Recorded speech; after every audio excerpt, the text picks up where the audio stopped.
कि हम मैसेज देना चाहते हैं पॉलिटिकल पार्टियों को, वो एक जवान भी जड़ा वा पीएम के अगेंस्ट इलेक्शन लड़ सकता है। किसी भी अधिकारी ने ये आवाज़ उठाई है कि जवानों का इक्वल पे फैक्टर होना चाहिए, जवानों की MSP होनी चाहिए, इक्वल डिसेबिलिटी पेंशन होइए, तब हम माने। अगर हमारे शहीद परिवारों के साथ सरकारें ऐसे कर रही है, इसी की वजह से जवानों में रोष है, जो का हमने एजिटेशन किया। क्योंकि पहले तो हम अधिकारियों के पीछे लगे हुए थे, अधिकारियों ने हमारे कट सो करके, सरकार भी संख्या बल से डरती है, इसलिए संख्या बल सरकार अधिकारियों ने हमारा दिखाया जवानों का, जो काम 97% है, और फायदा खुद 3% अधिकारियों ने लिया। डिसेबिलिटी की बात हो रही है, डिसेबिलिटी में भी भेदभाव हो रहा है। किसी जवान अगर कोई अपना अंग खोता है तो उसको कुछ कम पैसा मिलता है, और अगर कोई अफसर उसी को कुछ दिक्कत होती है तो उसको ज़्यादा मिलता है। उस पर भी भेदभाव हो रहा है, उस पर क्या कहेंगे आप? बिल्कुल जी, डिसेबिलिटी में भी हमारे साथ भेदभाव हो रहा है, क्योंकि जब इंसान परमात्मा दुनिया पे आता है, इंसान एक है। अभी यूरोप कंट्रियों में जो डिसेबिलिटी पेंशन बराबर है,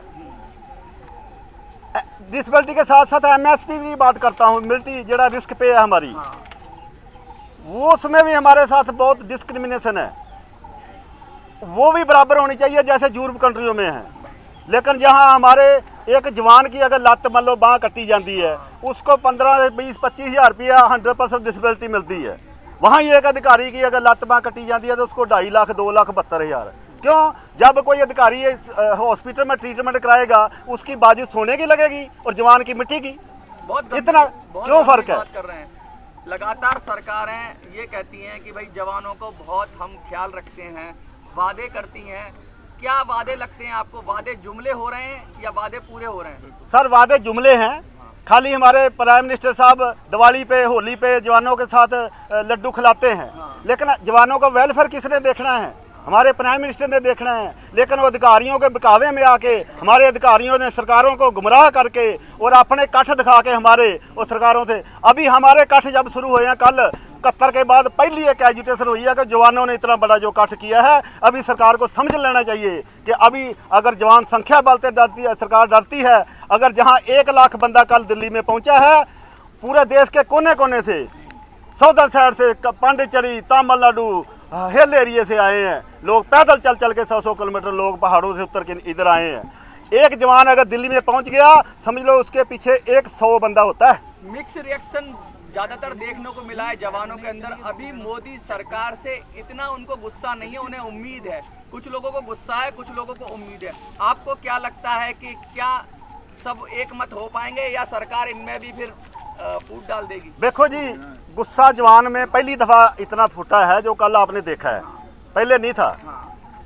ORP 1 में भी हमारे साथ अनजस्टिस हुई, 7वें पे कमीशन में भी हुई, जो अधिकारियों ने सरकारों के साथ मिलके खुद 2.81 फैक्टर लिया, हमारे को 2.57। उसी की वजह से ORP सेकंड डिवीजन में हमारी जो पेंशन नहीं बढ़ी, क्योंकि जो अधिकारी 2.57 में पेंशन आए 14 से पहले, वो भी जब जुलाई जी 18 में बेस लिया गया, उसके मुताबिक जो 18 में अधिकारी पेंशन आए 2.8 फैक्टर में, वो पुराने वाले भी 81 फैक्टर में आ गए। इसी कारण अधिकारियों की जड़ी 15 से 25 हज़ार पेंशन बढ़ी और जवानों की बढ़ी है सिपाही से हौलदार तक ओनली। अधिकारियों के खिलाफ ज्यादा रोष है, ना कि प्राइम मिनिस्टर के खिलाफ? ऐसा नहीं, हमारा सरकार के साथ भी रोष है और अपने अधिकारियों के अगेंस्ट, क्योंकि सरकारों ने ही अधिकारियों के जाल में फंस के, अभी सरकार ये समझती थी कि पहले सब जवान अधिकारियों के पीछे लगे हुए हैं। अभी पॉलिटिकल पार्टियों को हमने मैसेज दिया है, अभी पहले की तरह नहीं है कि आपने किसी अधिकारी को सीट दे दिया तो पूरे जवान उसके पीछे। इसका कारण आपने देख लिया है, आपने जगह जगह देख लिया। हमने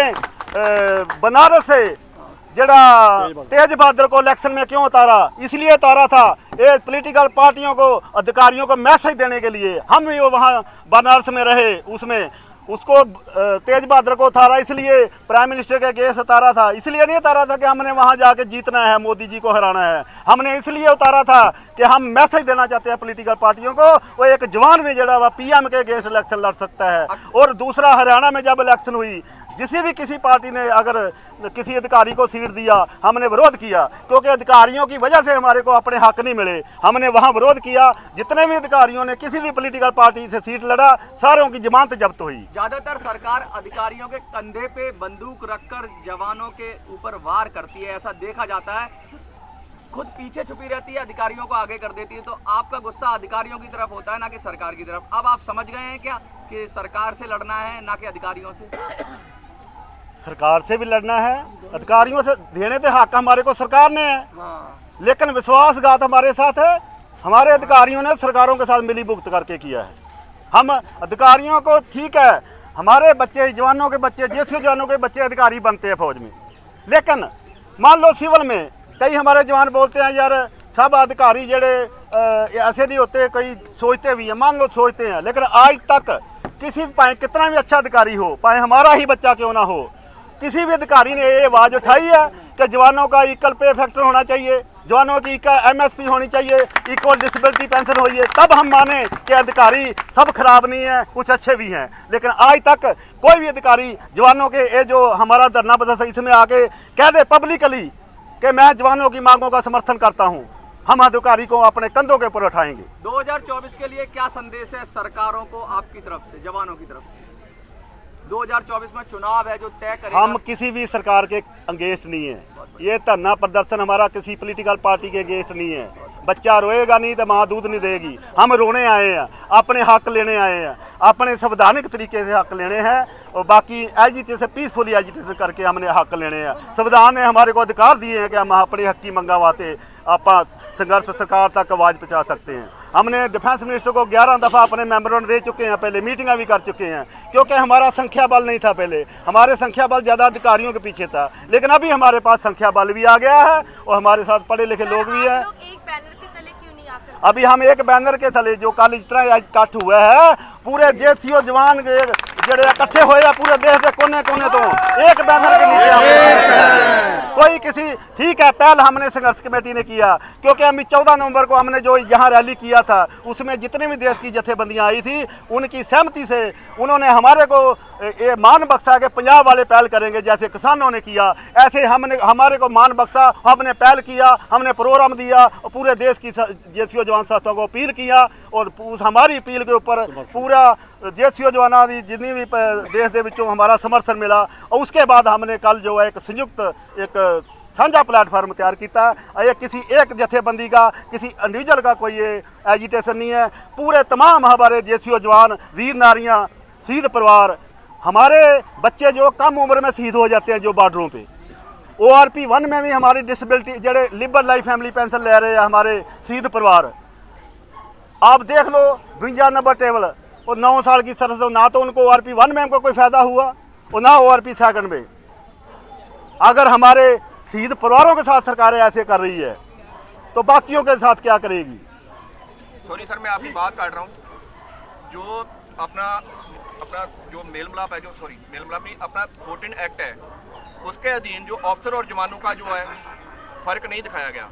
अपना कानून है, संविधान वो बोलता है कि इसमें इक्वल होना चाहिए, तो ये क्यों ऐसे छेड़ किया गया? हम अधिकारियों के बराबर नहीं चाहते कि हमारी उनके बराबर पे कर दो, पेंशन कर दो, क्योंकि पढ़े लिखे, हालांकि अभी +2 जवान आता है, +2 अधिकारी जाता है, उसके बाद आर्मी की तरफ से उनको ग्रेजुएशन होती है।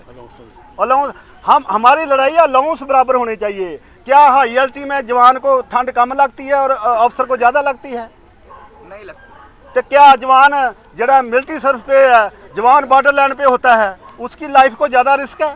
जहाँ जो पीछे बंकरों में, जैसी रूमों में खाली, जवान को ज़्यादा रिस्क है, और तो फिर रिस्क पे जवान को ज़्यादा मिलनी चाहिए, बताइए। बिल्कुल मिलनी चाहिए। तो फिर जवान को 5500 मिल रही है और अधिकारियों को 15,500, जबकि एक मिलिट्री हॉस्पिटल में नर्स जो बैठी है जिसकी कोई लाइफ में रिस्क नहीं है उसको 10,400 रुपया मिल रही है। ये कितना बड़ा जरा डिस्क्रिमिनेशन हमारे जवानों के साथ। क्या लगता है 2024 के अंदर जो चुनाव होंगे, यदि कोई सरकार आपको समर्थन देती है तो आप उनके साथ हो जाएंगे?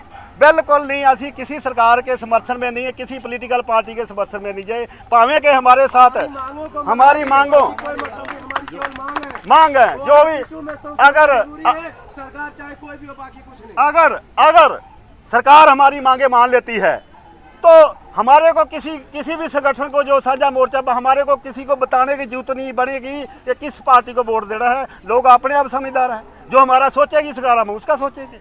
हाँ, ये हमारी मांग है कि जो अलाउंस है, हम नहीं चाहते कि हमारी पेंशन अधिकारियों के बराबर हो जाए, हमारे अलाउंस है वो बराबर होने चाहिए। रिस्क फैक्टर, डिसेबिलिटी पेंशन, पे फैक्टर, आज तक जितने पे कमीशन हुए हैं बराबर रेशो से पेंशन बढ़ती रही है, तनख्वाह बढ़ती रही है। लेकिन ऐसा ही क्यों अभी बीजेपी सरकार ने जो अधिकारियों को 2.81 थे, हमारे को 2.57।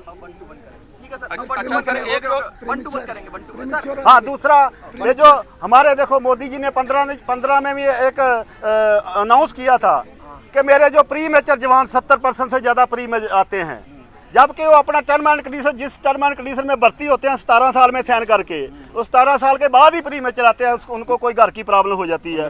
जबकि 15-14 से पहले हमारे मोदी प्राइम मिनिस्टर साहब जी ने ये अनाउंस किया था कि मेरे प्री मेचर जवानों को भी पेंशन का हक मिलेगा ORP का, जबकि जुलाई 14 तो पहले वालों को मिला भी, लेकिन जुलाई 14 जो ORP डिवीजन हुआ उसमें प्री मेचर वालों को आउट रख दिया गया। उसमें हमारे नायब सूबेदार से लेके सूबेदार मेजर राउंडी लेफ्टिनेंट कैप्टन बिल्कुल उस ORP से बांझे हैं, उनको एक नवा पैसा नहीं, जीरो माइनस हो रही है।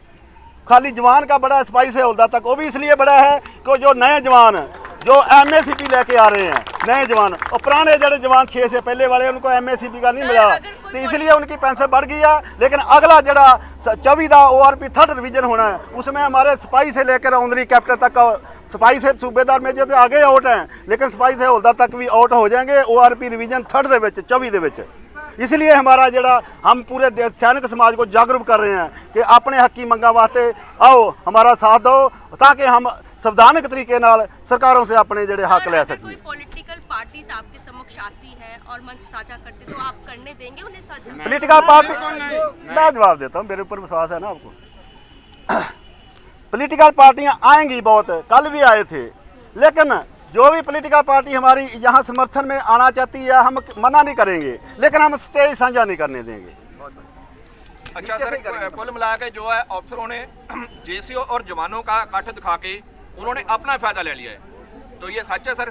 बिल्कुल सच है, जैसे आपके बोर्ड पढ़ रहा हूँ सर। हाँ बिल्कुल सच है। बोर्ड देखो, हमारे हमने टेबल दिए हैं, टेबल बना के दिए हैं कि देखो कितना पेंशन बढ़ी है। 2006 में एक जवान की वाइफ की पेंशन 3500 होती थी, एक लेफ्टिनेंट करने की 5880, और अभी उनकी 72,000, हमारे जवान की 11,000।